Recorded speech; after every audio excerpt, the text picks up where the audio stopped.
नमस्कार, सगरमाथा प्राइम समाचारमा स्वागत छ। म राधिका तामाङ। नमस्कार, म अर्जुन नेपाल। सगरमाथा प्राइम समाचार सुरु गरौं अहिलेसम्मका मुख्य समाचारबाट। योगको विषय सरकारले पाठ्यक्रममा समावेश गर्ने तयारी गरेको प्रधानमन्त्री दाहालको भनाई। योग र आध्यात्मिक चिन्तनको महत्त्वलाई स्थापित गर्नुपर्ने धारणा। विद्युतीय कारोबार ऐनका केही कसुरहरूको काम कारबाही सुरु र किनारा गर्ने अधिकार जिल्ला अदालतलाई तोक्ने सरकारको निर्णय। नागरिकलाई सहजता प्रदान गरिने।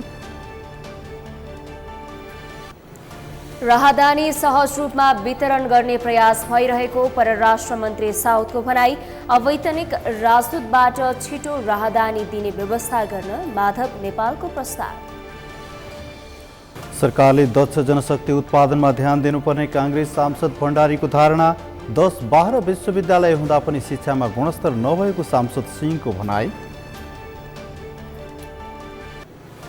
र विश्वविद्यालय पठन पाठन भन्दा पनि राजनीति गर्ने तलो बन्यो। गुण्डागर्दी गर्ने विद्यार्थीहरूलाई दलहरूकै संरक्षण सुधार गर्न सरकारवाला निकाय उदासी।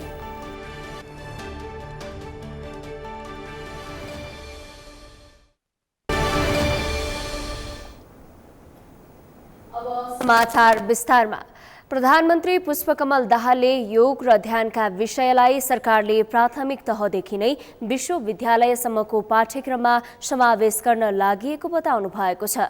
अन्तर्राष्ट्रिय योग दिवसका अवसरमा शिक्षा, विज्ञान तथा प्रविधि मन्त्रालयले बुधबार काठमाडौँमा आयोजना गरेको मूल समारोहलाई सम्बोधन गर्दै प्रधानमन्त्री दाहालले योग र आध्यात्मिक चिन्तनको महत्त्वलाई स्थापित गर्न सरकारले सबै तहका पाठ्यक्रममा योग र ध्यानका विषयलाई समावेश गर्न लागेको बताउनु भएको हो। उहाँले प्राकृतिक वातावरणको हिसाबले परिकल्पना गरेको योग माया आयुर्वेद विश्वविद्यालयले आगामी दिनमा विश्वस्तरीय विश्वविद्यालयका रूपमा आफूलाई स्थापित गर्दै यस क्षेत्रमा प्राज्ञिक नेतृत्व गर्नुपर्नेमा पनि जोड दिनुभयो। उहाँले योग शारीरिक अभ्यास मात्र नभई निश्चित नियम, विधि र प्रक्रियामा रही अपनाउने वैज्ञानिक जीवनशैली एवं जीवन पद्धति भएको धारणा पनि राख्नुभयो। योग सम्बन्धी नेपालले गरिरहेको अभ्यासको विश्वव्यापीकरणमा पर्याप्त ध्यान दिएमा नेपालमा योग पर्यटनको विकास गर्न सकिने उहाँले बताउनुभयो। विज्ञानको अध्ययन गरिरहेका विश्वभरिका अध्येताहरूका लागि नेपाल मूल गन्तव्य बन्न सक्ने प्रचुर सम्भावना रहेको छ। हामीले परिकल्पना गरेको योगमाया आयुर्वेद विश्वविद्यालयले भोलिका दिनमा विश्वस्तरीय विश्वविद्यालयका रूपमा आफूलाई स्थापित गर्दै यस क्षेत्रमा प्राज्ञिक नेतृत्व गर्नुपर्दछ भन्ने हामीले ठानेका छौँ। संयुक्त राष्ट्र संघको आह्वान अनुसार नेपालमा पनि अन्तर्राष्ट्रिय योग दिवस मनाएको हो। राष्ट्रसङ्घको महासभाबाट सन् 2014 डिसेम्बर 11 दिवस मनाउने प्रस्ताव पारित भई सन् 2015 जुन 21 तारिकदेखि अन्तर्राष्ट्रिय योग दिवस मनाउन थालेको हो।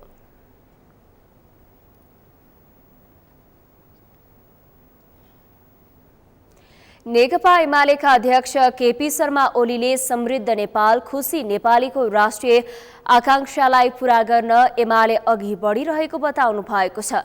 बुधबार पार्टी कार्यालय चासलमा आयोजित पार्टी प्रवेश कार्यक्रममा ओलीले देश बनाउने एकमात्रै पार्टी एमाले भएको भन्दै समृद्ध नेपाल, खुशी नेपालीको राष्ट्रिय आकांक्षालाई पूरा गर्न अघि बढिरहेको जिकिर गर्नुभयो। देशप्रति समर्पित पार्टी एमाले भित्र बेठिक मान्छे पनि हुन सक्ने भए पनि यस्ता मान्छेहरू आफै पतन भएर जाने र पार्टी झन मजबुत भएर अघि बढ्ने उहाँले बताउनुभयो। उहाँले प्राकृतिक स्रोतको धनी राष्ट्र नेपाल गरिब हुनुपर्ने कारण नभएको भन्दै यस परिस्थितिलाई बदल्नुपर्ने धारणा राख्नुभयो। किन प्रवेश गर्नुभएको छ? अरू पार्टी र हाम्रो पार्टीको बिचमा एउटा भिन्नता छ। अरूले यो दिन्छु त्यो दिन्छु भनेर प्रवेश गराउँछ। हामी देश बनाउँ सबै मिलेर भनेर सहकार्य गर्छौँ। त्यसका निम्ति साथीहरूलाई प्रवेश गराउँछौँ। यो देश प्राकृतिक हिसाबले यति सुन्दर, यत्तिकै सुन्दर छैन। यो सम्पदायुक्त छ। स्रोतयुक्त छ, खनिजयुक्त छ र सुन्दर छ। यसको सुन्दरता मात्रै होइन, बाह्य सुन्दरता मात्रै होइन, आन्तरिक सुन्दरता, आन्तरिक गुणवत्ता पनि छ यसमा। कार्यक्रममा ओली, कांग्रेस, नेकपा एकीकृत समाजवादी लगायतका दलबाट आएका विभिन्न जिल्लाका नेता कार्यकर्तालाई एमाले प्रवेश गराउनु भएको थियो।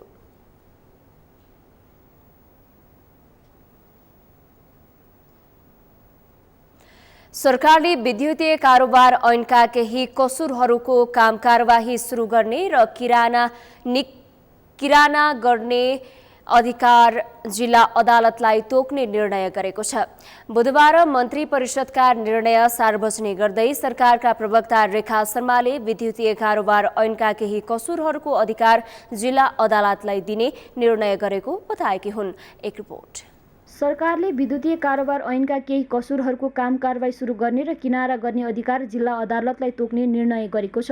बुधबार मन्त्री परिषदका निर्णय सार्वजनिक गर्दै सरकारका प्रवक्ता रेखा शर्माले विद्युतीय कारोबार ऐन दफा 60 को उपदफा 5 बमोजिम, सोही ऐनको परिच्छेद 9 मा उल्लेख भए बमोजिमका कसुरहरूको सुरु कारबाही र किनारा गर्ने अधिकार जिल्ला अदालतलाई तोक्ने निर्णय गरिएको बताइन्। आम नागरिकलाई सहजता प्रदान गर्न विद्युतीय कारोबारका मुद्दा हेर्न सर्वोच्च र उच्च अदालतका साथै जिल्ला अदालतलाई समेत तोक्ने निर्णय भएको उनको भनाइ छ। बैठकले महिलामाथि हुने सबै प्रकारका भेदभाव उन्मूलन गर्ने महासन्धि 1989 को 7औं आवधिक प्रतिवेदन समितिमा पठाउन स्वीकृति दिने, रक्षा मन्त्री पूर्णबहादुर खड्कालाई ओमानमा हुने एक सम्मेलनमा सहभागिता जनाउन स्वीकृति दिने र नेपाल सरकार र बेलायत सरकार बीचको द्विपक्षीय श्रम सम्झौता कार्यान्वयन सम्बन्धी कार्ययोजना स्वीकृति गर्ने निर्णय भएको प्रवक्ता शर्माले बताइन्। विद्युतीय कारोबार ऐन 2063 को दफा 60 को उपदफा 5 बमोजिम, सोही ऐनको परिच्छेद 9 मा उल्लेख भए बमोजिमका कसुरहरूको सुरु कारबाही र किनारा गर्ने अधिकार तथा बैंकिङ कसुर सजाय ऐन 2064 को दफा 17 को उपदफा 1 बमोजिम, सोही ऐनको दफा 3 को खण्ड ग बमोजिम कसुरको सुरु कारबाही र किनारा गर्ने अधिकार सबै जिल्ला अदालतलाई तोक्ने भन्ने निर्णय गरेको छ। यो बढी सर्वोच्च र अलि उच्चतिर मात्रै अधिकार रहेछ र यो यिनी खालका मुद्दाहरूलाई पनि जिल्ला अदालतसम्म लैजाँदाखेरिमा यो पब्लिकहरूलाई यदि सहज हुन्छ भन्ने उद्देश्य अनुरूप यो निर्णय भएको छ। र अर्को यो परराष्ट्र मन्त्रालयको प्रस्तावमा नेपाल चीन सीमानाको तातोपानी झाङमो स्थित सीमा चिन्ह 53(1) लाई यथास्थानमा संयुक्त रूपमा पुनर्स्थापनाका लागि नेपाली टोली गठन गर्ने भन्ने निर्णय भएको छ। त्यसको लागि टोली गठन भएको छ। त्यस्तै प्रवक्ता शर्माले भारतीय चलचित्र आदि पुरुषमा रहेको केही शब्द हटाएर सरकारको सेन्सर बोर्डबाटै पास गरिएको जानकारी दिइन्। उनले भावनात्मक हिसाबमा सबै नेपाली एकै ठाउँमा रहेको भन्दै भारतीय चलचित्र चल्न दिने वा नदिने भन्ने विषयमा सबैले क्षेत्राधिकार बुझ्नुपर्ने उल्लेख गरिन्। हामीले सेन्सर बोर्डको नियमभन्दा विपरीत भयो भने त्यसलाई हामी सेन्सर गरेर मात्रै प्रदर्शनको अनुमति दिन्छौँ र यो विषयमा पनि हाम्रो जेठ 31 गते जस्तो लाग्छ मलाई, जेठ 31 मा यो आदि पुरुष भन्ने जुन फिल्म छ त्यो फिल्ममा भएको जुन हाम्रो सीता हैन, यहाँको सीताको पात्रमा भएको जुन छ उसलाई भारतीय छोरी भन्ने आशयले जुन भावना अभिव्यक्त भएको छ त्यसलाई हटाउने भनेर सेन्सर बोर्डले त्यही बेला नै निर्णय गरेको हो र सेन्सर बोर्डले निर्णय गरेर मात्रै एउटा प्रदर्शनको स्वीकृति दिएको हो। पहिलो कुरा यो बुझ्नु पर्यो। र अर्को कुरा हाम्रा यो चलचित्रको मूल भागबाटै अर्थात् ओरिजिनल उसबाटै हटाउनु पर्छ, भारतमा पनि चल्न दिनुहुन्न भन्ने कुरा चाहिँ हाम्रो सरकारी निकाय अन्तर्गत सबै कूटनैतिक एउटा सबै सम्बन्ध कायम गर्न, अन्तर्राष्ट्रिय सम्बन्ध कायम गर्नका निम्ति यो हाम्रो मन्त्रालय होइन, परराष्ट्र मन्त्रालय हो र परराष्ट्र मन्त्रालयमा हामीले यस विषयमा पत्राचार गरेका पनि छौँ। उनले यसअघि डाक्टर बाबुराम भट्टराई प्रधानमन्त्री भएका बेला पनि बजेट संशोधन भएको र अहिले पनि आवश्यकता परे बजेटमा संशोधन गर्न सकिने धारणा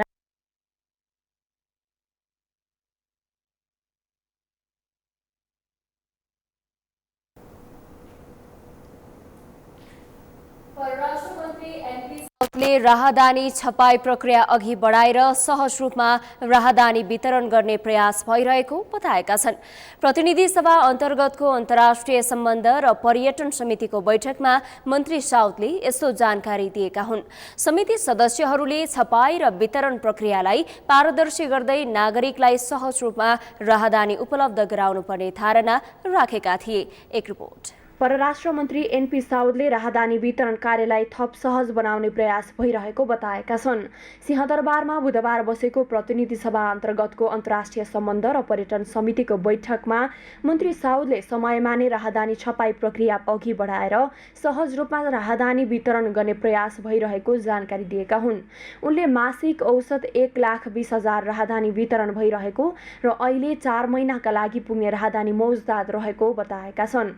50 लाख राहदानी छाप्नका लागि टेन्डर भए पनि सरकार आफैले छाप्ने भनेर 20 लाख मात्रै छापिएको अवस्थामा सुरक्षण मुद्रण प्रेसको विवादका कारण राहदानी छाप्ने कार्य रोकिएको उनले बताए।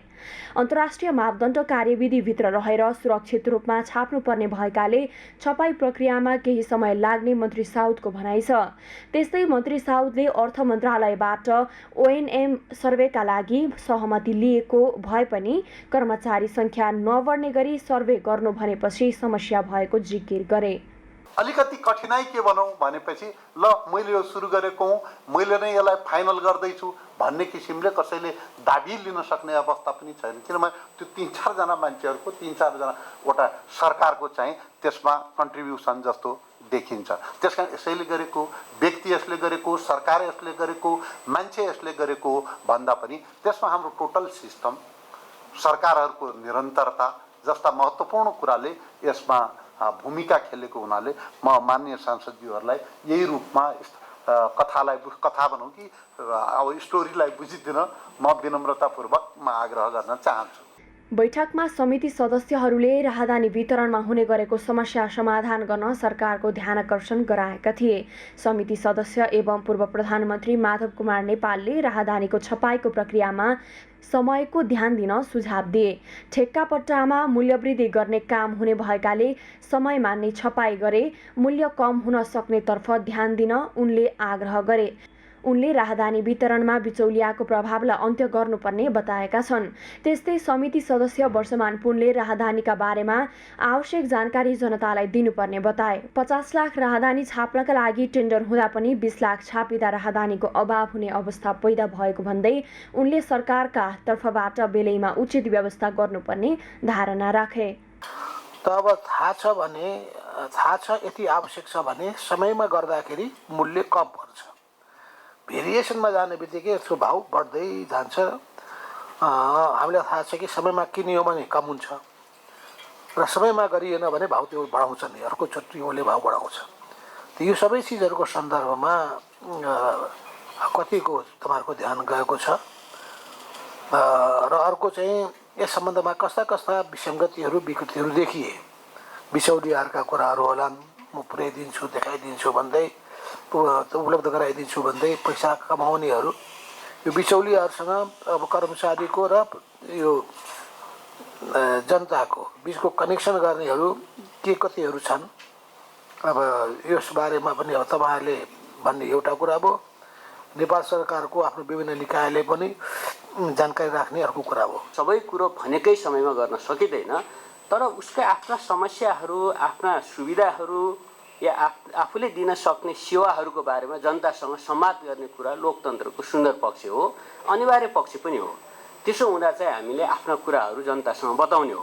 हामीसँग यो नयाँ सिस्टममा जाँदैछौँ, क्षमता यो प्रकारको छ र यो क्षमता अनुसार हामीले गर्दा 50-60 लाख कति छ, 60 लाख प्लस होला पुरानो पासपोर्ट कति छ मलाई थाहा छैन, जो यसलाई रिप्लेस गर्नलाई कम्तीमा सुरुमा 50 लाख चाहिँ हामीलाई ई पासपोर्ट चाहिन्छ भनेर अनुमान गर्यो, ठिकै गर्यो।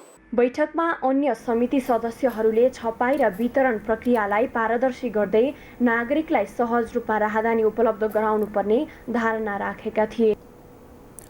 प्रतिनिधि सभा बैठकमा सांसदहरूले विश्वविद्यालयको सेवामा कुनै पनि राजनीति हुन नहुने बताएका छन्। बुधबार बसेको प्रतिनिधि सभा बैठकमा विनियोजन विधेयक 2080 को विभिन्न शीर्षकहरूमाथिको छलफलका क्रममा सांसदहरूले विश्वविद्यालयमा राजनीतिक भागभण्डाको आधारमा हुने नियुक्तिले शिक्षामा कुनै परिवर्तन गर्न नसक्ने बताएका हुन्। एक रिपोर्ट। नेपाली कांग्रेसका सांसद चन्द्र भण्डारीले विश्वविद्यालयमा राजनीतिक भागबण्डाका आधारमा हुने नियुक्तिले शिक्षामा कुनै परिवर्तन गर्न नसक्ने बताएका छन्। बुधबार बसेको प्रतिनिधि सभा बैठकमा विनियोजन विधेयक 2080 को विभिन्न शीर्षकहरूमाथिको छलफलका क्रममा भण्डारीले मुलुकका विश्वविद्यालयलाई अनुसन्धानमूलक बनाउनु पर्ने भए पनि राजनीतिक भागबण्डाका आधारमा हुने नियुक्तिका कारण विश्वविद्यालयमा कुनै सुधार हुन नसकेको बताएका हुन्। उनले कति अस्पताल खोल्न दिने कि नदिने भन्नेमा नै अल्झेर बस्न नहुने भन्दै दक्ष जनशक्ति उत्पादनमा ध्यान दिनुपर्ने कुरा उल्लेख गरे। हामीले बनाएका विश्वविद्यालयलाई अनुसन्धानमूलक गर्नुपर्ने भयो। हाम्रा अनुसन्धानमूलक विश्वविद्यालय हेर्नुहोस्, सबै रिसर्च सेन्टरहरू बन्द हुँदैछन् कि त पार्टीले पठाएका झोलेहरूले तलब खाएर बसिरहेका छन्। उसले केही परिवर्तनै गर्न सक्दैन, उसलाई नलेजै छैन। अहिलेको विश्वको प्रतिस्पर्धामा के शिक्षा भनेको अमेरिकाको फरक, बेलायतको फरक, चाइनाको फरक, रसियाको फरक, भारतको फरक त होइन नि। हाम्रो गाउँको कुनामा बसेर विश्वसित प्रतिस्पर्धा गर्न सक्छ नि। आज हामी त गजब छ, डक्टर पढौँ, इन्जिनियरिङ पढौँ, नर्स पढौँ, आइटी पढौँ। अहिले विश्वले के खोजिरहेछ? हामी झगडा के गर्छौँ भने कति हस्पिटल खोल्न दिने कि नदिने, हामी त्यहाँ झगडा गर्छौँ। त्यस्तै नेकपा एमालेका सचेतक महेश कुमार बर्तौलाले त्रिभुवन विश्वविद्यालयका उपप्राध्यापक प्रेम चलाउनेको आन्दोलनप्रति समर्थन जनाउँदै मुद्दा फिर्ता लिने सरकारको निर्णयको विरोध गरे। उनले सामुदायिक विद्यालयका कर्मचारीहरूको माग छिटोभन्दा छिटो कार्यान्वयन गर्न पनि सरकारको ध्यानाकर्षण गराए। समाजशास्त्र विभागका उपप्राध्यापक प्रेमबहादुर चलाउने आन्दोलनमा हुनुहुन्छ, उहाँ आमरण अनसनमा हुनुहुन्छ। उहाँ 2070 साल असोज 20 गते उहाँमाथि नेभी सङ्घ, नेपाली काङ्ग्रेस समर्थित विद्यार्थी सङ्गठन नेभी सङ्घ आबद्ध विद्यार्थीहरूले उहाँमाथि सामघाती आक्रमण गर्नुभयो। उहाँमाथि मृत्यु गराउने उद्देश्यका साथ त्यस प्रकारको जघन्य सामघातिक आक्रमण उहाँ बाल बच्नुभयो। त्यसपछि सामघातिक आक्रमण गर्नेहरूको विरुद्धमा ज्यान उद्योगमा मुद्दा चल्यो। तर सरकारले केही दिन अगाडि सुन्यौँ हामीले, नेपाल सरकारले प्राध्यापकलाई क्याम्पस प्राङ्गणमा गएर सामघातिक आक्रमण गर्ने, मार्ने उद्देश्यका साथ राजनीतिक आवरणमा नेभी सङ्घका कार्यकर्ता नेताहरूद्वारा जुन बर्बरतापूर्ण घटना भयो, उहाँहरू विरुद्ध मुद्दा दायर भयो। त्यस्तै सांसद अमरेश कुमार सिंहले सानो देशमा 10-12 वटा विश्वविद्यालय भए पनि गुणस्तरीय शिक्षामा कुनै योगदान पुर्याउन नसकिएको बताए। विश्वविद्यालयलाई आफ्ना मान्छे भर्ती गर्ने ठाउँ बनाउनु भन्दा एउटै विश्वविद्यालयलाई पूर्वाधार युक्त बनाएर गुणस्तरीय शिक्षा प्रदान गर्नुपर्ने उनको भनाइ छ। यति सानो मुलुकमा 10-12 वटा विश्वविद्यालय भएछ, तर बोर्ड लागेको छ आफ्नो मान्छेलाई भिसी रेक्टर रजिस्ट्रार नियुक्तिको लागि एकदम दौड चलेको छ कि जति बनाउँछ त्यति भिसी रेक्टर रजिस्ट्रार हुन्छ, उनीहरू गाडी चढ्छ। त्यसले गुणस्तरीय शिक्षामा के योगदान पुर्याएछ म प्रश्न गर्न चाहन्छु। गुणस्तरीय शिक्षाको लागि एउटै त्रिभुवन युनिभर्सिटीलाई केही डिपार्टमेन्टलाई सेन्टर अफ एक्सिलेन्स बनाए हुन्थ्यो नि। पुलचौकी इन्जिनियरिङ क्याम्पस जस्तै 2-4 वटा इन्जिनियरिङ कलेज बनाए हुन्थ्यो नि। तपाईँले 10 वटा विश्वविद्यालय हटाएर 10 वटा भिसी सङ्घ, अनि प्रधानमन्त्रीलाई बडा इन्ट्रेस्ट हुन्छ, मन्त्रीज्यूहरूलाई इन्ट्रेस्ट हुन्छ कि सिनेटको बैठकमा गएँ, दीक्षान्त समारोहमा गएर चिफ गेस्ट भएँ। चिफ गेस्ट बन्नलाई छ भने यसै गरौँ न, सबै विद्यालयमा भनिदिउँ कि त्यहाँको चिफ गेस्ट प्रधानमन्त्री मात्र हुन्छ। प्रधानमन्त्रीलाई 365 दिनमा 10 वटा विद्यालय जान पाउनुहुन्छ। युवा तथा खेलकुद, शिक्षा, विज्ञान तथा प्रविधि, कानुन, न्याय तथा संसदीय मामिला र कृषि तथा पशुपन्छी विकास मन्त्रालयको बजेटको छलफलमा भाग लिँदै अन्य सांसदहरूले संविधानमा मौलिक हकमै राखिएका विषयमा समयमा नै कानुन बन्न नसक्नु दुःखद भएको बताएका थिए। मन्त्रालयहरूको बजेटमाथि विभिन्न दलका 8 जना सांसदहरूले खर्च कटौतीको प्रस्ताव राखेका थिए। दक्षिण भारतीय चलचित्र आदिपुरुष अहिले चौतर्फी आलोचनाको शिकार बनिरहेको छ। फिल्ममा जानकी भारतीय छोरी हुन् भन्ने शब्द रहेको भन्दै नेपालमा यसको चर्को विरोध भएको छ। फिल्मको यो संवाद नहटेसम्म कुनै पनि भारतीय चलचित्र प्रदर्शन गर्न नदिने अडानमा स्थानीय तहहरू रहेका छन्।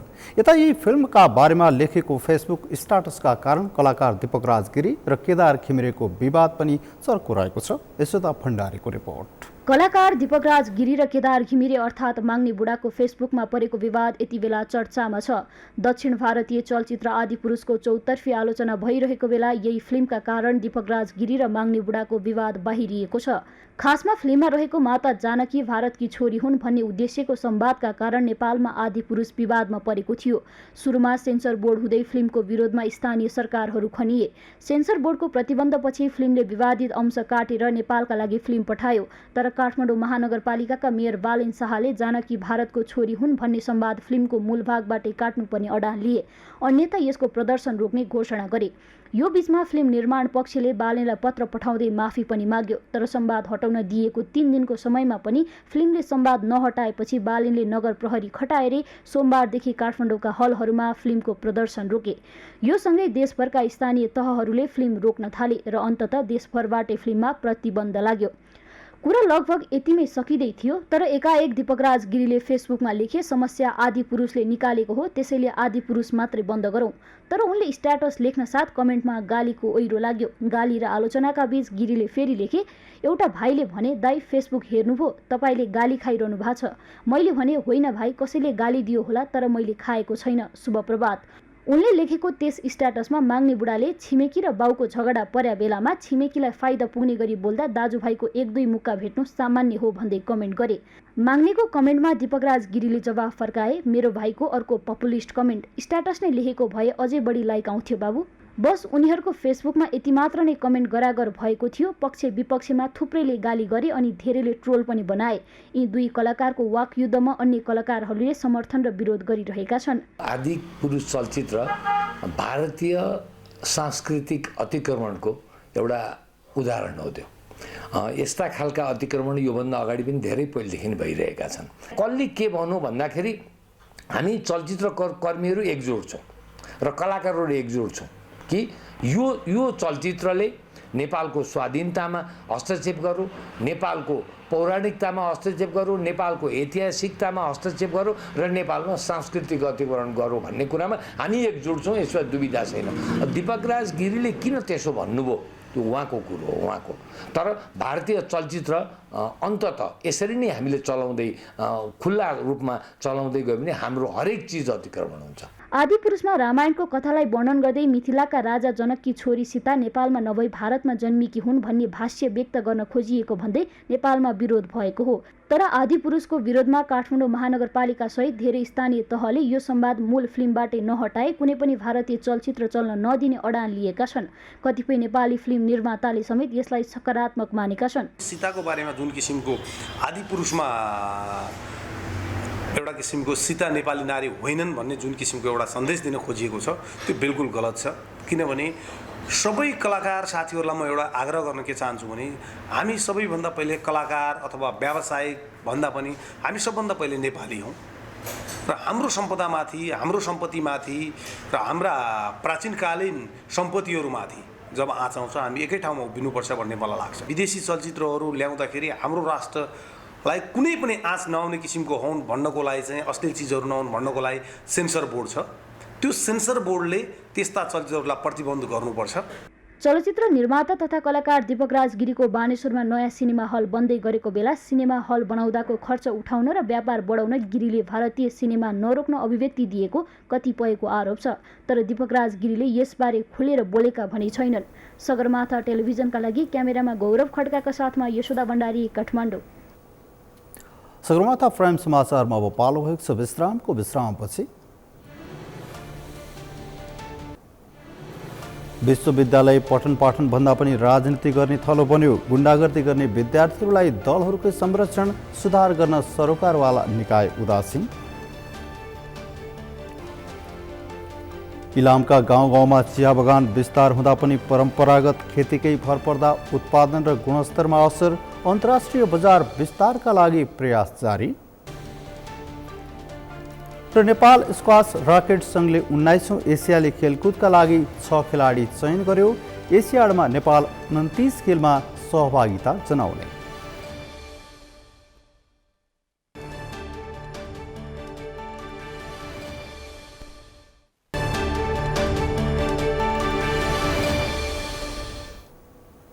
विश्रामपछि सगरमाथा समाचारमा स्वागत छ। अब बाँकी समाचार। 2.5 वर्ष अघि त्रिभुवन विश्वविद्यालय समाजशास्त्र विभागका उपप्राध्यापक फ्रेम चलाउनेमाथि नेभी सङ्घका कार्यकर्ताले गरेको सङ्घातिक आक्रमणको मुद्दा फिर्ता लिने निर्णयको अहिले चौतर्फे विरोध भइरहेको छ।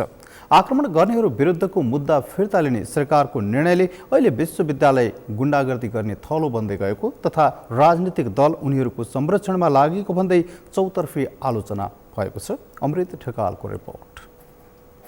त्रिभुवन विश्वविद्यालय समाजशास्त्र विभागका उपप्राध्यापक प्रेम चौलानेमाथि 2077 साल असोज 20 गते विश्वविद्यालय परिसरमै साङ्घातिक आक्रमण भयो। आक्रमणको अभियोगमा नेपाली काङ्ग्रेस निकट विद्यार्थी सङ्गठनका हरि आचार्य र योगेन्द्र राहुल सहित 7 जना विरुद्ध जिल्ला अदालत काठमाडौँमा मुद्दा दायर भयो। उनीहरू विरुद्धको मुद्दा जिल्ला अदालत काठमाडौँमा विचाराधीन रहेका बेला सरकारले फिर्ता लिने निर्णय गरेपछि यसको सडकदेखि सदनसम्म आलोचना भएको छ।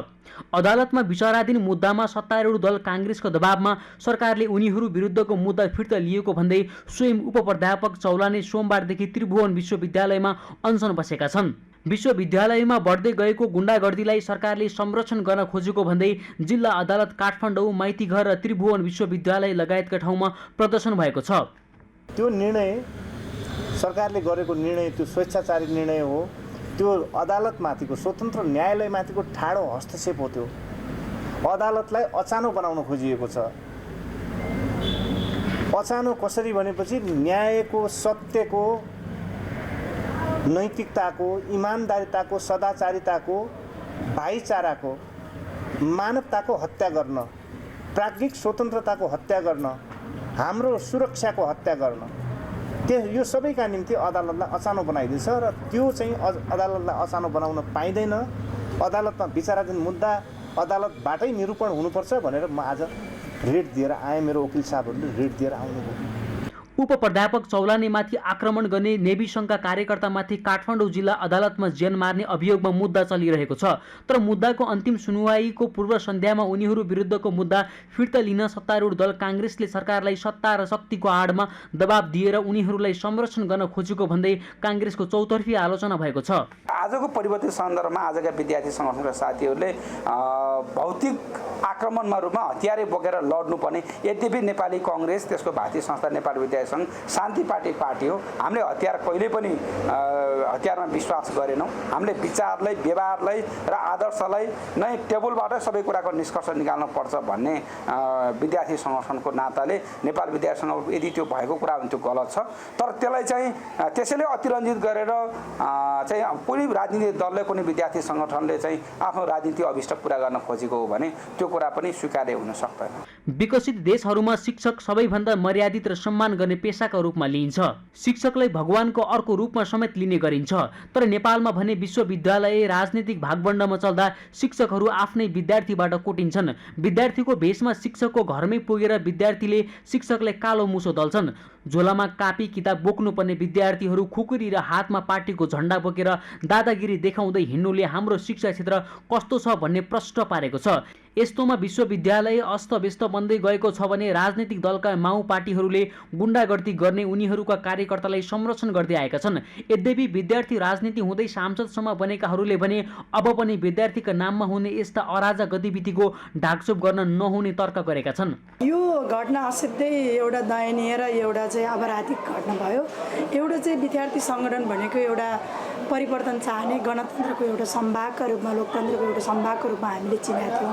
हामी आफै पनि त्यहाँको उत्पादक हो।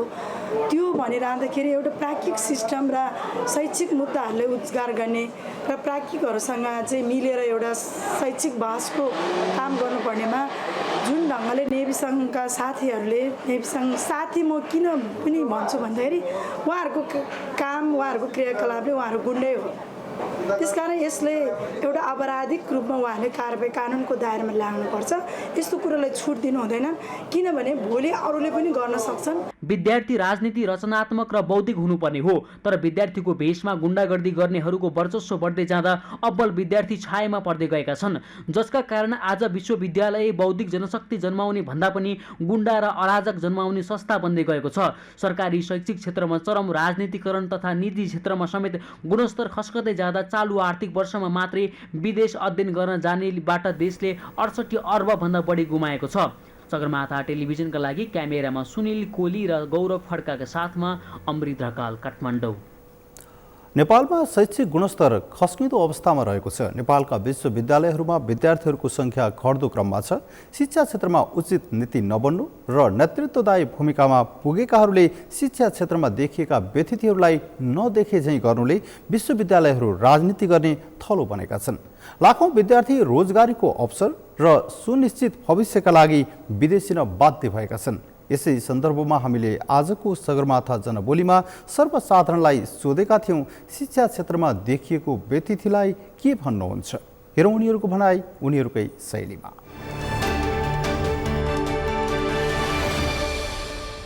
अब शिक्षा सम्बन्धी विकृतिलाई चाहिँ यो सम्बन्धी विषयलाई लिएर चाहिँ यहाँका बुद्धिजीवीहरू, यहाँका भएका बुद्धिजीवीहरूले पनि अब यो शिक्षा सम्बन्धीलाई चाहिँ निकायमा चाहिँ लानुपर्ने हो, तर लानु भएको छैन।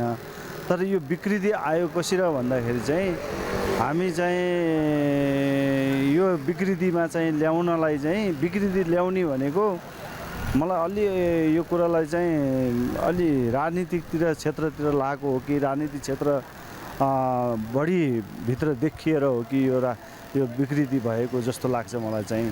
किनभने नभए पनि शिक्षा सम्बन्धी कानुन सम्बन्धी त यो राजनीतिक नभइकन त बिग्रिने कुरा हुँदैन नि। यो चाहिँ अलिकति अराजकता जस्तो लाग्छ मलाई। शिक्षा भन्ने बित्तिकै मान्छेलाई चाहिँ ज्ञानी र गुणी बनाउने एउटा तत्त्व हो होइन। तर यही क्षेत्रमा लागेर यति धेरै विकृति फैलिन्छ, त्यही पनि विद्यार्थीहरूबाट नि। अब अहिले तपाईँले यो हामी अहिले यो आरआरको गेटमा छौँ होइन। अब यहीँ पनि विगतमा धेरै नेगेटिभ न्युजहरू आयो। अझै पनि यहाँको अब विद्यार्थीहरूको चाहिँ अब गतिविधिहरू कालो मसो दल्ने यताउता, यो चाहिँ मलाई पनि अलिकति गलत लाग्छ। यदि उनीहरूले कालो मसो दल्ने ठाउँमा त्यो गल्ती गरेको मान्छेलाई चाहिँ यो गल्ती गरिस्, तैँले यो गल्ती गरे बापत यो तरिकाको नियम कानुन छ, यो तरिकाको चाहिँ तैँले सजाय पाउँछस् भनेर कानुनी रूपमा चाहिँ उनीहरूले त्यो भातृ सङ्गठनहरूले पनि कानुनी रूपमा अगाडि बढेदेखि सायद अरूले पनि चित्त बुझाउने ठाउँ हुन्थ्यो कि। शिक्षा क्षेत्रमा देखिएको विकृति चाहिँ कस्तो किसिमको भनेपछि विद्यार्थीहरू एकदमै अराजक र अनि यो प्रशासनको मान्छेहरू तथा प्रोफेसरहरू पनि आफ्नो नैतिक चरित्रहरूलाई भुलेर अनि आफ्नो चाहिँ काम कर्तव्यहरूलाई भुलेर चाहिँ अनि पार्टीहरूको झोले हुने टाइपको अथवा अनि विद्यार्थीहरूको पनि त्यस्तो टाइपको आउनाले चाहिँ यो शिक्षा क्षेत्रमा विकृतिहरू देखेको छ र यसको सुधार गर्नको लागि चाहिँ सबैले आफ्नो क्षेत्रबाट चाहिँ केही न केही राम्रो कामहरू गर्नुपर्छ, कानुनी प्रक्रियातिर जानुपर्छ। विद्यार्थीहरू अराजक हुनुको पछाडिको अर्को महत्त्वपूर्ण कारण भनेको के हो भने विद्यार्थीहरूलाई अराजक बनाउने पनि त्यो पोलिटिकल सिस्टम हो नि त। जुन उनीहरूको नेताहरूले जसरी आफू अराजक भएर नेतृत्वमा पुगेका हुन्छन् त्यही शिक्षा नै उनीहरूले आफ्नो चाहिँ विद्यार्थीहरूलाई हस्तान्तरण गरे र विद्यालयमा अथवा विश्वविद्यालयहरूमा राजनीतिक नियुक्तिको रूपमा शिक्षकहरू प्राध्यापकहरू नियुक्त गर्ने उनीहरू पनि त्यही ढुङ्गामुढा गरेर तिग्रा पाखुरा देखाएर त्यहाँ पुगेका हुन्छन्। म्याक्सिमम सबै त्यस्तो हुनुहुन्न, फेरि राम्रै इन्टलेक्चुअल मान्छेहरू नै हुनुहुन्छ। तर जसरी अब अहिलेको रिसेन्ट सिनारियोहरूमा चाहिँ विद्यार्थीले प्राध्यापकहरूमाथि हातपात गर्ने, विश्वविद्यालय भवनभित्र गएर उशृङ्खल व्यवहारहरू गर्ने क्रियाकलापहरू बढ्दो छ। अपराधको राजनीतिकरण हुन थाल्यो होइन। खास गरी अब विद्यार्थी सङ्गठनहरू शिक्षा क्षेत्रको सुधारका लागि चाहिँ राजनीतिक सङ्गठनहरू विद्यार्थी सङ्गठनहरू स्थापना भएका हुन्। उनले आफ्नो उद्देश्य नै भुलेर खास अपराधीकरण राजनीतिमा अपराधीकरण भित्राएको स्थिति छ। यो चाहिँ नि एकदम जस्तो हामीले पनि विद्यार्थी राजनीति गरिरहँदाखेरि यसलाई चाहिँ नि हामीलाई आफैलाई पनि लज्जाबोध भइरहेको छ। यसलाई चाहिँ नेभी सङ्घले जुन तहले चाहिँ अगाडि बढेको छ, जुन ढङ्गले चाहिँ नि पार्टीले संरक्षण गरेको छ, मुद्दा फिर्ता लिएको छ, यो चाहिँ एकदम निन्दनीय छ। यसको चाहिँ नि घोर भर्सना गर्ने योग्य छ। यसलाई चाहिँ अनुराग सुवेदीले चाहिँ समर्थन गर्दैन, विरोध गर्छ।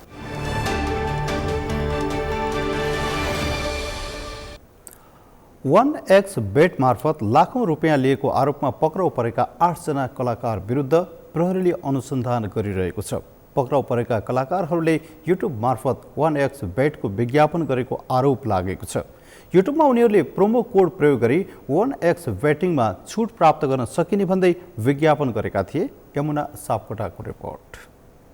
नेपालमा प्रतिबन्ध लगाइएको अनलाइन बेटिङ एप्स 1xbet को विज्ञापन गरेको आरोपमा 8 जना कलाकार अहिले प्रहरी हिरासतमा छन्।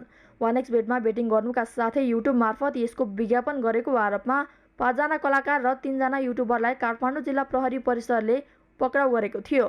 पक्राउ पर्नेमा कलाकार मरिसमान श्रेष्ठ बोल्ची, राजु पौडेल, राजु मास्टर, पवन खतिवडा म्याकुरी, बेगम नेपाली भटभटे माइला र सरोज घिमिरे ढेँडु बुढा रहेका छन्। यस्तै युट्युबरमा गणेश देवकोटा, चलन घरती मगर र अलिस राई रहेका छन्। पक्राउ परेका 8 जनाको विरुद्ध प्रहरीले 2 वटा ऐन अनुसार अनुसन्धान अघि बढाएको छ। ऐन अनुसार सट्टाबाज गर्नु कानुनी अपराध हो। यस्तै नेपाल राष्ट्र बैंक ऐन अन्तर्गत नेपाल राष्ट्र बैंकले भने अनुसार वा तोकिएको संस्था बाहिर गएर मुद्राहरूको कारोबार गर्न प्रतिबन्ध लगाइएको छ। तर पक्राउ परेकाहरूले यस ऐनको अवज्ञा गरेको प्रहरीले बताएको छ। अनुसन्धानको दायरामा लिएर आएको छ। यसलाई चाहिँ अहिले हामीले 2टा ऐन अन्तर्गत अनुसन्धान गरिरहेका छौँ। एउटा चाहिँ सट्टेबाज गर्न नहुने, अर्को चाहिँ नेपाल राष्ट्र बैंक ऐन अन्तर्गत कसैले पनि नेपाल राष्ट्र बैंकले चाहिँ भनेअनुसार तोकिएका संस्थाहरूभन्दा बाहिर गएर चाहिँ मुद्राहरूको चाहिँ विनिमय गर्नु हुँदैन अथवा मुद्राहरूको कारोबार गर्नु हुँदैन। त्यो ऐन अन्तर्गत चाहिँ अहिले हामीले अनुसन्धान गरिरहेछौँ। अब आज 9औं दिन भएको छ। यो अनुसन्धान चाहिँ चल्छ नि।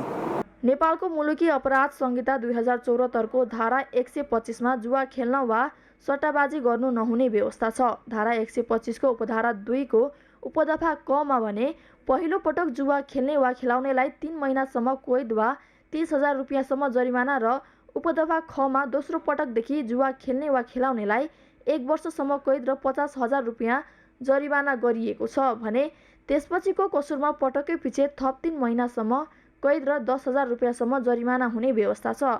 यस व्यवस्था अनुसार प्रचार मात्र गरेको भए पनि जुवा खेलेकै बराबरको कानुन लाग्छ। तर यो मुद्दा कता मोडिन्छ भन्ने आकलन भने गर्न नसकिने पूर्व प्रहरी अधिकारीहरू बताउँछन्। त्यसमा अलिकति सफ्ट चाहिँ हुन्छ, किनकि अब उनीहरू तपाईँको त्यो जुवा खेलाउनसँग सम्बन्धित नभए तापनि जुवाको प्रचार प्रसारसँग सम्बन्धित भयो नि त। अब यो मुद्दा केमा लिएर जान्छ अहिले म भन्न सक्दैन। यो त के हो भनेपछि अनुसन्धानको चरणमा भएकोले तपाईँ यही मुद्दा हो भने अहिले भन्न सक्ने अवस्था हुँदैन कि। 1xbet अनलाइन बेटिङ अर्थात् सट्टेबाजी प्लेटफर्म हो जहाँ प्रयोगकर्ताले पुरै खेलको नतिजा वा खेलका विभिन्न समयावधिमा हुने गतिविधिको अनुमान गरेकै भरमा दाउ राख्नुपर्ने हुन्छ। जस्तो जुवामा हुन्छ त्यस्तै अनलाइन बेटिङ खेलमा पनि हुन्छ, जुन नेपालमा प्रतिबन्ध लगाइएको छ। तसर्थ कुनै क्रियाकलापमा संलग्न हुनु छ भने त्यो कस्तो प्रवृत्तिको हो, यसको प्रयोगले के कस्तो असर गर्छ लगायतका सबै कुराको जानकारी हुन जरुरी छ। सगरमाथा टेलिभिजनका लागि क्यामेरामा लिम बहादुर खत्रीका साथमा यमुना सापकोटा, काठमाडौँ। आज जुन 21 अर्थात् अन्तर्राष्ट्रिय योग दिवस नेपालसहित विश्वभर विभिन्न कार्यक्रम आयोजना गरी मनाइएको छ। योग मानव स्वास्थ्यका लागि महत्त्वपूर्ण मानिन्छ। योगले शारीरिक, मानसिक र भावनात्मक पक्षलाई सन्तुलन राख्न सहयोग गर्ने भएकाले पछिल्लो समय यसको महत्त्व बढ्दै गएको छ। मेनुका लम्सालको रिपोर्ट। शरीर, मन र भावनालाई व्यावहारिक हिसाबमा सन्तुलित गर्न र तालमेल मिलाइराख्ने एक साधन हो योग। योग आसन, प्राणायाम, मुद्रावध र षट्कर्म एवं ध्यानको अभ्यासबाट प्राप्त हुन्छ। योगले शरीरको अङ्ग, मांसपेशी, नसालाई चुस्त र दुरुस्त राख्ने काम गर्छ। शारीरिक एवं मानसिक उपचारमा पनि योग सर्वोत्तम विकल्प हो। यसैलाई आत्मसात गर्दै बुधबार नेपालसहित विश्वभर विभिन्न कार्यक्रम आयोजना गरी अन्तर्राष्ट्रिय योग दिवस मनाइएको छ। प्रत्येक वर्षको जुन 21 तारिखका दिन यो दिवस मनाउने गरिन्छ। योगलाई शारीरिक रूपमा स्वस्थ, मानसिक रूपमा शान्त र आध्यात्मिक चेतनाका साथ जिउन सिकाउने कलाको रूपमा चिनिन्छ। मानिसमा शारीरिक, मानसिक, भावनात्मक पक्षलाई सन्तुलन राख्न योगको महत्त्वपूर्ण भूमिका हुन्छ। प्रविधिको विकाससँगै फेरिँदै गएको मानिसको जीवनशैली, खानपान र व्यस्तताले विभिन्न स्वास्थ्य समस्याहरू देखिने गरेको छ, जसले मानिसलाई मानसिक तनाव र शारीरिक रूपमा कमजोर बनाउने गरेको छ। तसर्थ यस्ता व्यक्तिहरूले थोरै समय निकालेर योग गर्ने हो भने जीवनशैली अनुशासित बन्नुका साथै शारीरिक र मानसिक रूपमा चुस्त राख्न मद्दत गर्ने योग गुरुहरू बताउँछन्। योग भनेको मनमा आउने जुन वृत्तिहरू छन् त्यसलाई नियन्त्रण गर्ने, निरोध भनेको रोक्ने, त्यो काम गर्दछ भनिराखेका छन् होइन। उहाँको त्यो एउटा श्लोकले चाहिँ त्यो एउटा सन्देश दिन्छ। योग भनेको मनमा आउने जुन विचारहरू छन्, विचारहरूको जुन चाहिँ वृत्तिहरू छन् त्यसलाई नियन्त्रण गर्ने भनेर बुझिन्छ हैन। अब मनले नै हाम्रो शरीरलाई चलाउने हो। अब मनमा जुन चाहिँ विकृति आउँछ र त शरीरमा पनि विकृति आइहाल्छ। प्रयोग गरेको प्रमाणहरू भेटिन्छन्। तथापि नेपालमा योग गर्नेको सङ्ख्या भने निकै कम रहेको छ। नेपालीहरू युरोपियन संस्कृतितिर बढी आकर्षित भएकाले योगको महत्त्व नबुझेको र योग गर्नेको सङ्ख्यामा कमी आएको योग प्रशिक्षकहरू बताउँछन्। वेस्टर्नहरू पश्चिमाहरू योग भनेपछि पागल भएर चाहिँ हैन योगप्रति त्यति लालायित छ भने हामी नेपालीहरू हाम्रै नेपालको भूमिबाट योगको प्रादुर्भाव भएको हो र हामी त्यति धेरै इन्ट्रेस्ट दिन सकिरहेका छैनौँ जति जुन रूपमा इन्ट्रेस्ट दिनुपर्ने हुन्थ्यो। किन भन्दा योग गरेपछि मान्छे स्वस्थ हुन्छ, मानसिक रूपमा स्वस्थ भइसकेपछि त्यही मान्छेले हरेक फिल्डमा सामाजिक रूपमा राष्ट्रिय रूपमा काम गर्न सक्छ। राष्ट्र रक्षा, धर्म रक्षा र समाजको रक्षा गराई काम गर्न सक्छ। त्यसैले योग नितान्त आवश्यक कुरा हो जुन हामी नेपालीहरूले त्यति धेरै महत्त्व दिन सकिरहेका छैनौँ जुन रूपमा हामी दिन सक्नुपर्ने हो। नेपालमा माघ 1 गते राष्ट्रिय योग दिवस मनाउने गरिन्छ। नेपाल सरकारले 2072 साउन 28 गते तत्कालीन शान्ति मन्त्री नरहरि आचार्यको प्रस्तावमा माघ 1 गतेलाई राष्ट्रिय योग दिवस घोषणा गरेको थियो। हाल नेपालले माघ 1 गते राष्ट्रिय र जुन 21 तारिखका दिन अन्तर्राष्ट्रिय योग गरी वर्षमा 2 पटक योग दिवस मनाउने गरेको छ। सगरमाथा टेलिभिजनका लागि क्यामेरामा सुनिल कोलीका साथमा मेनुका लम्साल, काठमाडौँ। इलामका गाउँ गाउँमा चिया बगान विस्तार भए पनि परम्परागत खेतीकै भर पर्दा उत्पादन र गुणस्तर दुवैमा असर पर्दै आएको छ। चिया किसानदेखि साना चिया कारखानामा प्राविधिक ज्ञान नहुँदा उत्पादनमा पनि समस्या भइरहेको छ। यसैलाई सम्बोधन गर्ने गरी राष्ट्रिय चिया तथा कफी विकास बोर्डले 1.5 वर्ष यता चलाएको परियोजनाले चिया उत्पादनमा वृद्धि र अन्तर्राष्ट्रिय बजार विस्तारका लागि काम गरिरहेको छ। इलामबाट बिनु खड्काको रिपोर्ट। नेपाली समाजमा चिया संस्कार नै बनिसकेको छ। नेपालीहरूको दिनचर्या चियाबाट नै सुरु हुन्छ। घरमा आएका पाहुनाको सत्कारदेखि साथीभाइसँग भेटघाट हुँदा गफसँगै धेरै नेपाली चियाको चुस्की लिने गर्दछन्। तर चिया उत्पादनमा नेपाल अझै परम्परागत शैलीमा निर्भर रहँदा यसले उत्पादन र बजारमा प्रभाव छाड्न सकेको छैन। भारतमुखी बजार रहेको नेपालले गुणस्तरीय चिया उत्पादन गर्न सके अन्तर्राष्ट्रिय बजार बढ्ने निश्चित छ। तर किसान स्तरबाट सञ्चालित धेरै बगान भएकाले त्यहीबाट प्राविधिक ज्ञान दिँदै गुणस्तरीय उत्पादन बढाउनु पर्ने हुन्छ। नेपालमा सबैभन्दा बढी चिया उत्पादन गर्ने जिल्ला इलाममा चिया रोप्नेदेखि गोडमेल, मल्चिङ, काटछाट, टिपाई प्रशोधन लगायत सबै क्षेत्रमा प्राविधिक ज्ञानको अभावमा समस्या हुँदै आएको छ। चैतदेखि कार्तिकसम्म चिया टिपाई भएपछि सबै बगानमा आवश्यकता अनुसार कटाई गर्नुपर्नेमा आफूहरूसँग चिया काटछाटका लागि पर्याप्त ज्ञान नभएको किसानको गुनासो छ। आफ्नो अब अनुभव छैन। चिया क्षेत्रका सबै पक्षमा सुधार गर्ने आशा गरिएको छ। बोर्डको दाबी अनुसार यो परियोजना सफल हुँदा समग्र कृषि क्षेत्रका लागि पनि फाइदा पुग्नेछ।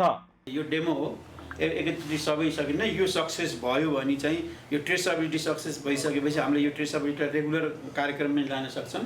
र अहिले हाम्रो टार्गेट भनेको 2500 देखि 3000 अथवा 2 देखि 3000 सम्मको बिचको चाहिँ किसानलाई चाहिँ सक्सेसफुली इम्प्लिमेन्टेसन गराउन सक्यो भने यो एउटा एग्रिकल्चर सेक्टर, टी सेक्टरको मात्र नभएर एग्रिकल्चर सेक्टरको एउटा नमुनाको रूपमा यो ट्रेसेबिलिटी सिस्टम बस्नेछ र अरू कृषि क्षेत्रलाई पनि यसले एउटा डेमोन्स्ट्रेसनको रूपमा काम गर्नेछ भन्ने हिसाबले हाम्रो डेमो प्रोजेक्टको रूपमा चाहिँ यो सञ्चालन गर्न लागेको फ्याक्ट्रीहरूलाई पनि कार्यक्रम छ। फ्याक्ट्री त यसमा जति फ्याक्ट्री किसान फ्याक्ट्री र किसानलाई र ट्रेडिङ गर्ने सबैलाई आबद्ध गराएर जाने हो। र अहिले हामी ट्रेडमार्क पाएको मध्ये लगभग 12 फ्याक्ट्रीमा आबद्ध भएको 2500 को हारा 2500 प्लस 540 थियो। लगभग 25,000 देखि 3000 किसान यसमा आबद्ध हुन्छ। चियाका हकमा इलाम नेपालका सन्दर्भमा चियाको राजधानी नै इलाम हो र यसमा हामीले प्रमुख कुरो चियाको उत्पादन, गुणस्तरीय उत्पादन बढाउने र प्राङ्गारिक उत्पादन जोड दिएर र प्राङ्गारिक सर्टिफिकेसन गरेर त्यसलाई निर्यातमा कम्पिटिटिभ बनाउने यस आयोजनाको मुख्य उद्देश्य हो। वार्षिक 60 लाख किलो अर्थोडक्स चिया मध्ये 10% पश्चिमा बजार र 10% आन्तरिक खपत बाहेक बाँकी 80% भारतीय बजारमा निर्यात हुन्छ। वार्षिक 40 अर्ब भन्दा धेरै विदेशी मुद्रा चियाले नै भित्राउँदै आएको छ। तर चिया क्षेत्रमा देखिएका समस्या समाधानमा भने सरकारवालाको पहल पनि देखिँदैन। त्यसैले चिया किसानलाई यसको खेतीबारे पर्याप्त ज्ञान प्रदान गर्दै आम्दानी बढाउने विकल्प दिन आवश्यकता छ। यो सँगै गुणस्तरीय उत्पादन गरेर अन्तर्राष्ट्रिय बजारको विकल्प खोज्न पनि आवश्यक छ। सगरमाथा टेलिभिजनका लागि इलामबाट बिनु खड्काको रिपोर्ट। सगरमाथा प्राइम समाचारमा अब पालो विश्रामको। विश्रामपछि होन्डुरसका महिला जेलमा 2 समूहबीच झडप, 41 कैदीहरूको मृत्यु। जेलभित्रको अवैध क्रियाकलाप रोक्ने क्रममा घटना भएको अधिकारीहरूको भनाइ।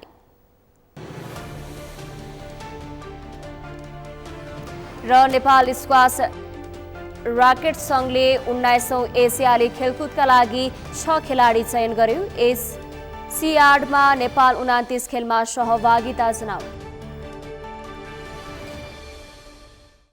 सगरमाथा समाचारमा अब पालो अर्थ समाचारको।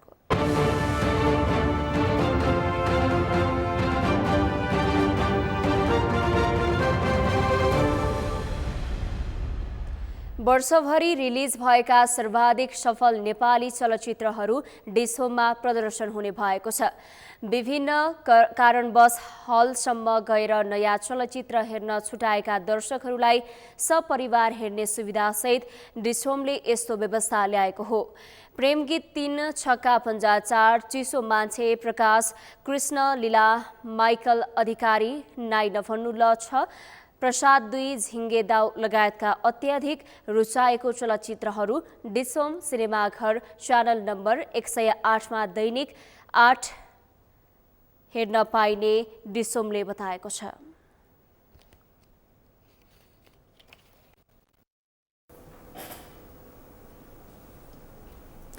सगरमाथा प्राइम समाचारमा अब पालो भएको छ खेल समाचार।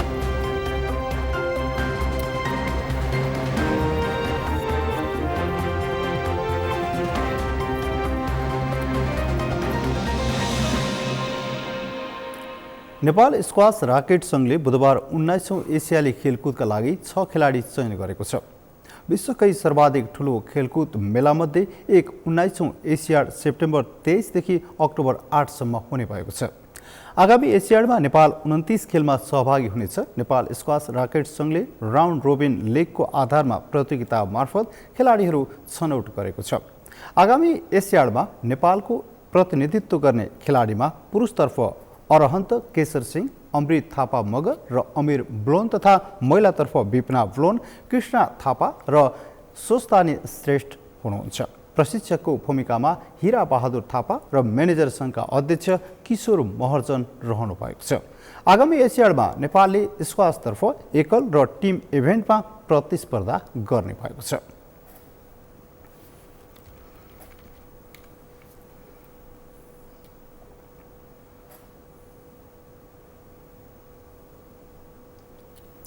सगरमाथा प्राइम समाचारको अन्त्यमा मुख्य समाचार पुनः एकपटक। योगको विषय सरकारले पाठ्यक्रममा समावेश गर्ने तयारी गरेको प्रधानमन्त्री दाहालको भनाई। योग र आध्यात्मिक चिन्तनको महत्त्वलाई स्थापित गर्नुपर्ने धारणा। विद्युतीय कारोबार ऐनका केही कसुरहरूको काम कारबाही सुरु र किनारा गर्ने अधिकार जिल्ला अदालतलाई तोक्ने सरकारको निर्णय। नागरिकलाई सहजता प्रदान गरिने। राहदानी सहज रूपमा वितरण गर्ने प्रयास भइरहेको परराष्ट्र मन्त्री साउदको भनाई। अवैतनिक राजदूतबाट छिटो राहदानी दिने व्यवस्था गर्न माधव नेपालको प्रस्ताव।